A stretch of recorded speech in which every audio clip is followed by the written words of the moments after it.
Hello guys and welcome to Dr. Niki's tutorials. In this video we are going to see how to change the time and date format in Windows 10. So let's get started. Let's all close the settings and open it from the beginning. Let's open the settings.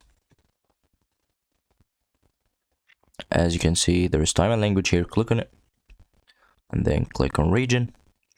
Scroll down until you find change data formats.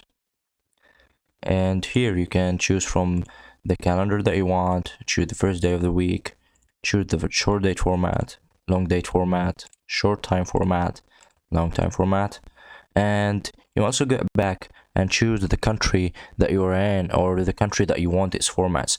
For example, in Egypt there are other formats than Algeria, other formats than Germany, other formats than every country. So yeah, that's it. Very simple, guys.